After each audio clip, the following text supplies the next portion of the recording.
Okay, here's the main body and transmission of the S-45 Ristaucrat, all cleaned up and ready to go back together after a couple of drops of oil here and there. But anyway, this gives you a great view of the credit unit. This coil here, as I told you before, is the coil that every time you drop a coin in, it completes a circuit. This coil is not interrupted by any of the leaf switches. It has to be active all the time to be ready for when you put a coin into it. And each coin you drop in, the magnetism of the coil pulls it in, and it makes this ratchet dog move farther away from the off position.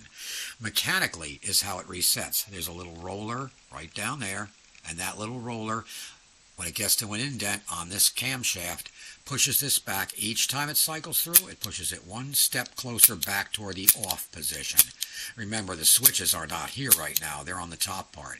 When it gets to this position, it hits that stack of blade switches and both interrupts the motor, so it stops turning, and it also interrupts the power from the other two solenoids, the shifting solenoid and the trip solenoid on the side. But anyway, this gear here in the middle drives off the bottom of the turntable, and this is what turns the worm to make this front selector go. There it is. Their front selector goes around. And this is your restacking right here. This is your restacking cam here. And you can see there's the bottom where it's at rest, and then as it goes around, it lifts the arms up to pull the records up, hesitate, and then quickly drop back down again. The other gears are intermediate gears, just to couple everything together. This camshaft, the bump on the top of the camshaft here, that's what lifts the arm up and down. This, along with the scissor assembly that I've showed you before, that you take off when you first remove the top cap.